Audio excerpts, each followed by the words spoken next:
యుద్ధం జరగబోతుందంటే ప్రస్తుత పరిణామాలను బట్టి అవునని అనిపిస్తుంది. ఢిల్లీ పేలుడు వెనుక పాకిస్తాన్ హస్తం ఉన్నట్టుగా భారత్ అనుమానిస్తుంది. Jaishe Mohammed ISI joint operation చేసినట్టుగా డౌట్స్ వస్తున్నాయి. పహల్గామ్ అటాక్ తర్వాత మరొక ఉగ్రదాడి జరిగింది. ఆపరేషన్ సింధూర్ తర్వాత కూడా పాకిస్తాన్ బుద్ధి మారలేదు. మళ్ళీ ఉగ్రవాదుల్ని మనపైకి ఎగదోస్తుంది పాకిస్తాన్. భారత గడ్డపై మరో దాడి జరిగితే సహించలేదంటూ గతంలోనే మోదీ హెచ్చరించారు. అయినా మళ్ళీ పాకిస్తాన్ బరి తెగించింది. పక్కా ప్లాన్తో ఢిల్లీలో టెర్రర్ అటాక్ జరిగింది. పాకిస్తాన్ హస్తంపై పక్కా ఆధారాలు లభ్యమైన తర్వాత ఆపరేషన్ సింధూర్ 2.0 షురూ కాబోతోంది. ఈసారి పూర్తి స్థాయిలో యుద్ధం ప్రకటించే ఛాన్స్ కనిపిస్తోంది. ఎందుకంటే ఢిల్లీ పేలుళ్లను మన ప్రభుత్వం అంత తేలిగ్గా తీసుకోవట్లేదు. ఢిల్లీలో జరిగిన మారణ హోమం 12 మందిని పొట్టన పెట్టుకుంది. ఢిల్లీ పేలుళ్లకు అంటే ముందు ఫరీదాబాద్లో జరిగిన డాక్టర్ల అరెస్టు, ఉగ్రకుట్నల భగ్నం సంబంధించి పోలీసులు ఆరా తీస్తున్నారు. ఇంటెలిజెన్స్ వర్గాలు ఆరా తీస్తున్నాయి. సరిగ్గా ఫరీదాబాద్లో డాక్టర్ల డెన్ను పూర్తిగా వాళ్ళని నిర్వీర్యం చేసి, వాళ్ళ కుట్రలు నిర్వీర్యం చేసి వాళ్ళను విచారించిన తర్వాత కొద్ది గంటల్లోనే ఢిల్లీ పేలుళ్లు జరిగాయి. సరిగ్గా 100 కిలోల పేలుడు పదార్థాలు, అలాగే ఆయుధాలను కూడా వాళ్ళ దగ్గర నుంచి కొన్నిటిని స్వాధీనం చేసుకున్నారు. అది జరిగిన కొద్ది గంటల్లోనే పాకిస్తాన్ ప్రేరేపిత ఉగ్రవాదులుగా భావిస్తున్న కొంతమంది ఢిల్లీలో లాల్ కిలా, చాందినీ చౌక్, లాల్ కిలా మెట్రో స్టేషన్ దగ్గర పేలుళ్లు జరిపినట్టుగా అనుమానాలు వచ్చాయి. ఇదిగో ఆ కారులోనే కూర్చున్నటువంటి ఆ 3 వ్యక్తులు పేలుళ్ల కంటే ముందు ఎవరికీ అనుమానం రాకుండా కారును పొల్యూషన్ చెకింగ్ కూడా చేయించినట్టు తెలుస్తుంది.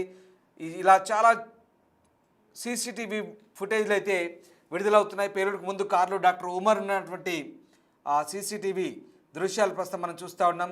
అక్కడ 3 వ్యక్తులు కారులో ఉన్నట్టుగా తెలుస్తుంది. వీళ్ళంతా కూడా ఆత్మాహుతి దాడికి పాల్పడ్డట్టుగా అనుమానాలు వ్యక్తమవుతున్నాయి. దేశ రాజధాని ఎర్రకోట సమీపంలో జరిగిన పేలుడు ఘటనపై అధికారులు అయితే ప్రస్తుతం దర్యాప్తు చేస్తున్నారు.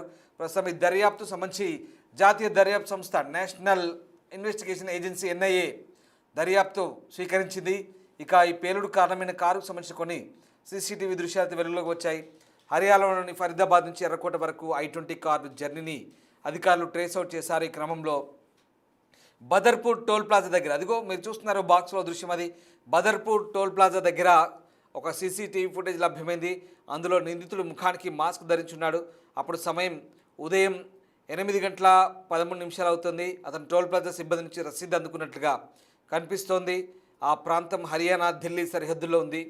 ఇక ఢిల్లీ పేలుడుకు 2 వారాల క్రితం ఇదే కారులో 3 వ్యక్తులు కనిపించారు. దానికి సంబంధించిన దృశ్యాలు కూడా సోషల్ మీడియాలో చక్కర్లు కొడుతున్నాయి. అక్టోబర్ 29న సాయంత్రం 4:30కు సీసీ ఫుటేజ్ అది హర్యానా నంబర్ ప్లేట్తో ఉన్న I-20 కారు నుంచి 3 వ్యక్తులు దిగడం కనిపిస్తోంది. ఆ వాహనాన్ని కొనుగోలు చేసిన వెంటనే దానికి పొల్యూషన్ చెకింగ్ చేయించారు. ఆ 3 వ్యక్తులు ఎవరు అని పోలీసులు ఇప్పుడు ఆరా తీస్తున్నారు. సో మొత్తం మీద NIA దర్యాప్తు చేస్తుంది. NIA చాలా సీరియస్గా తీసుకుంది. కేంద్ర హోంమంత్రి అమిత్ షా 2 సార్లు రివ్యూ చేశారు. ఢిల్లీతో పాటు దేశవ్యాప్తంగా ఇతర ప్రాంతాల భద్రతను కూడా ఆయన పర్యవేక్షించారు. సో మొత్తం మీద పాకిస్తాన్ ప్రేరేపిత ఉగ్రవాదం ఉన్నట్టుగానే కనిపిస్తోంది. పాకిస్తాన్ ఎన్నిసార్లు చెప్పినా తన వక్రబుద్ధి మార్చుకోవట్లేదు. ఈ నేపథ్యంలోనే పాకిస్తాన్పై మళ్ళీ ఖచ్చితంగా పక్కా ఆధారాలు దొరుకుతాయి. గతంలోనే భారత్ చెప్పింది ఆపరేషన్ సింధూర్ సమయంలో, ఇక్కడ నుంచి చూస్తూ ఊరుకునే లేదు. ఈసారి పాకిస్తాన్ వైపు నుంచి పాకిస్తాన్ ప్రేరేపిత ఉగ్రవాదం, సీమాంతర ఉగ్రవాదం లేదా భారత్లోని ఏ ప్రాంతంలో అటాక్ జరిగినా, అల్లర్లు జరిగినా ఇక నుంచి పూర్తి స్థాయిలో ఆ ఉగ్రవాద చర్యలను యుద్ధ చర్యగా పరిగణిస్తామంటూ భారత్ చెప్పిన సంగతి తెలిసిందే. సో ఖచ్చితంగా ప్రధాని మోదీ ఇప్పటికే గట్టిగా హెచ్చరించారు. ఏదైనా పాకిస్తాన్ నుంచి వచ్చే ఉగ్రచర్య ఏదైనా యుద్ధ చర్యగానే భావిస్తామని చెప్పారు. యాక్ట్ ఆఫ్ వార్ కింద పరిగణిస్తామన్నారు. ఇప్పుడు సరిగ్గా పాకిస్తాన్ వైపు నుంచి ఆధారాలు, ఖచ్చితంగా పాకిస్తాన్ ప్రమేయం ఉందన్న ఆధారాలు దొరికితే కనుక ఆపరేషన్ సింధూర్ 2.0 ఖచ్చితంగా షురూ అయ్యే అవకాశాలు కనిపిస్తున్నాయి. ఈసారి యుద్ధం కనుక జరిగితే పూర్తి స్థాయి యుద్ధమే జరిగే అవకాశం ఉంది. ఎందుకంటే మొన్నంతా కూడా ఆపరేషన్ సింధూర్లో వాళ్ళ వైమానిక స్థావరాలను, వాళ్ళ టెర్రరిస్ట్ లాంచ్ ప్యాడ్లను, చాలామంది టెర్రరిస్టులను మనం మట్టుబెట్టాం. వాళ్ళందరినీ కూడా చావు తప్పి కన్నులొట్టపోయినట్టుగా బయటపడ్డారు. బ్రహ్మోస్ రుచి ఏంటో చూపించాం, అగ్ని క్షిపణి రుచి ఏంటో చూపించాం, భారత వైమానిక దళం సత్తా ఏంటో చూపించాం. అలాగే ఆర్మీ సత్తా ఏంటో చూపించాం. ఇక ఈసారి ఖచ్చితంగా ఆధారాలు దొరికితే పూర్తిస్థాయి యుద్ధానికి వెళ్ళే అవకాశం లేకపోలేదు. ఎందుకంటే ఇప్పటికే మన ఆర్మీ చీఫ్ జనరల్ ద్వివేది హెచ్చరించారు, ప్రపంచ పటంలో పాకిస్తాన్ ఉండాలో లేదో తేల్చుకోవాలని. ఎందుకంటే గుజరాత్ సర్క్యూట్లో కూడా చొరబాట్లకు పూనుకుంటున్నారు. అలాగే రక్షా మంత్రి రాజ్నాథ్ సింగ్ కూడా చెప్పారు ఖచ్చితంగా ఈసారి పరిస్థితులు తీవ్రంగా ఉంటాయని. ప్రధాని కూడా చాలాసార్లు హెచ్చరించారు. సో ఈసారి ప్రధాని చెప్పినట్టుగా రక్తం అలాగే చర్చలు నీళ్లు ఒకేసారి పారవన్నారు. ఇప్పుడు మళ్ళీ అదే అంశానికి భారత్ కట్టుబడింది. తీవ్రవాదాన్ని మానితే పాకిస్తాన్తో సరైన వ్యవహారం ఉంటుంది, తీవ్రవాదాన్ని పంథాగా ఎంచుకుంటే పాకిస్తాన్ ఖచ్చితంగా పాకిస్తాన్ భరతం పడతామంటూ భారత్ హెచ్చరించిన నేపథ్యంలో ఈసారి ఆపరేషన్ సింధూర్ 2.0 ఉంటుందని ఊహాగానాలు ఖచ్చితంగా వెల్లువెత్తున్నాయి. ఖచ్చితంగా ఒక్కసారి మనం చూస్తే కనుక ఈ పేలుళ్లకు ముందు ఫరీదాబాద్లో జరిగిన అరెస్ట్ ఒకసారి మనం గమనిస్తే 3 డాక్టర్లు, అందులో ఒక మహిళా డాక్టర్, 3 డాక్టర్, వీళ్ళ దగ్గర 100 కిలోల పేలుడు పదార్థాలు, కొత్త కొత్త ఆయుధాలు, గన్స్ ఎక్కడి నుంచి వస్తున్నాయి? అసలు మీరు డాక్టర్లా టెర్రరిస్ట్లా ఏంది?